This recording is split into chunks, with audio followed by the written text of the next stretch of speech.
if you study engineering and you figure out how to design new things, then it's relatively easy to start a company. You just need to get a few like-minded people with you. Although I have to say that the space business is quite hard to start a company in the space business because it's such a capital-intensive business. So it may be better to do something in solar power, or if you're going to do it in cars, do it as kind of a component supplier for cars or something like that. Musk has college degrees in business and physics, but SpaceX is his first venture in aerospace. How did you get the expertise to be the chief technology officer of a rocket ship company? I do have a physics background. That's helpful as a foundation. And then I read a lot of books and talked to a lot of smart people. Don't just follow the trend. You may have heard me say that it's good to think in terms of the physics approach of first principles, which is, rather than reasoning by analogy, you boil things down to the most fundamental truths you can imagine, and you reason up from there. And this is a good way to figure out if something really makes sense, or if it's just what everybody else is doing. It's hard to think that way. You can't think that way about everything. It takes a lot of effort. But if you're trying to do something new, it's the best way to think. And that framework was developed by physicists to figure out counterintuitive things like quantum mechanics. So it's really a powerful method. And I want to know, what is the one thing that has surprised you about your life? Well, I'm surprised by the whole thing, honestly.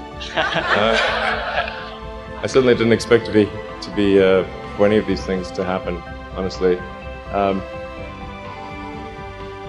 Yeah. I just, I knew I wanted to be involved in technology.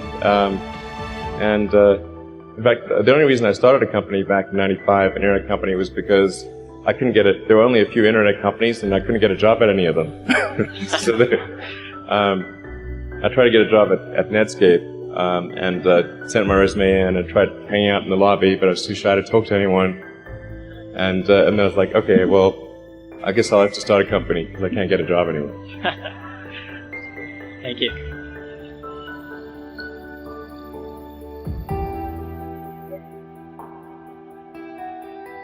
I wouldn't say I'm fearless.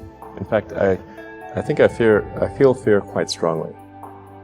But if what we're doing is, what I'm doing is, I think is important enough, then I just override the fear. Mm-hmm. So, but it's not as though I feel like more strongly than I would like. I think also people tend to overweight risk on a personal level. It's one thing if you've got, a mortgage to pay and kids to support, and that if you were to deviate from your job, that, well, how are you going to feed your family and pay the rent? And okay, that's understandable. But let's say you're young and you're just coming out of college or coming out of high school or whatever. What do you risk?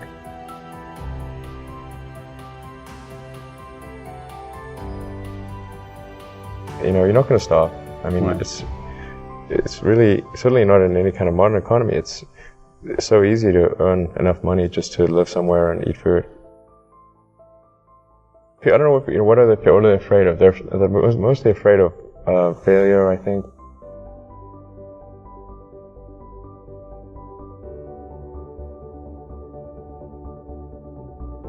People should be less risk averse when there's not much at risk.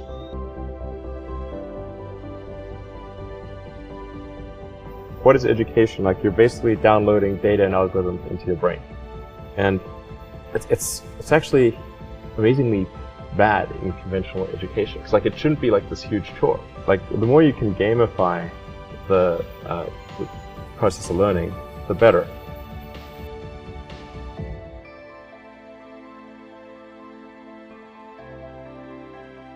I was at sort of a slight existential crisis because I was trying to figure out what does it all mean? Like, what's the purpose of things?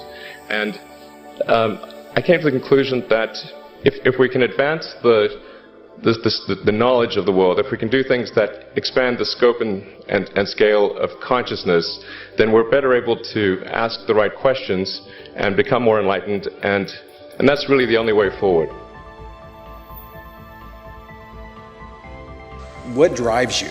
What is it that when you wake up in the morning, do you see a problem and you want to solve it?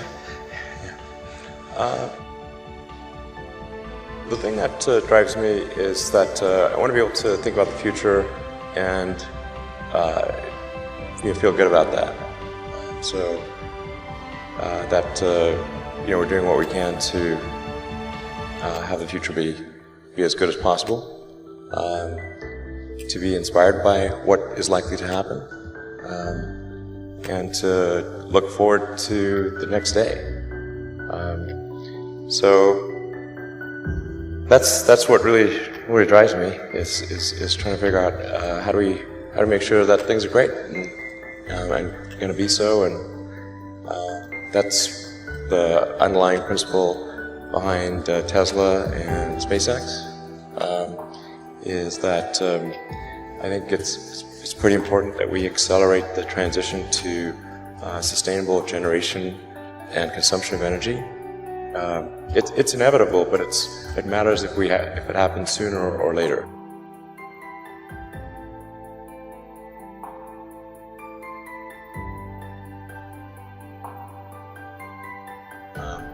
And then SpaceX is about helping make life multiplanetary, and doing what we can to continue the dream of Apollo, and ultimately make a contribution to life becoming multiplanetary.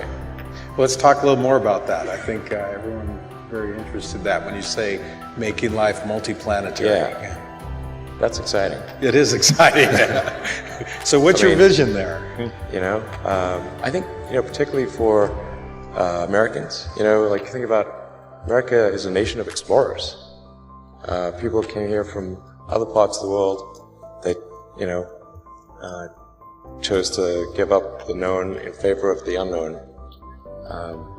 So I think exploration, like the United States, is a distillation of the human spirit of exploration, and so that's why it appeals to Americans so much. You can see this when, there was a shuttle tragedy, and 7 people died, and that's terrible. But a lot of people die all the time. But why do we care so much? Because it was the dream of exploration that was dying along with those people. That's why.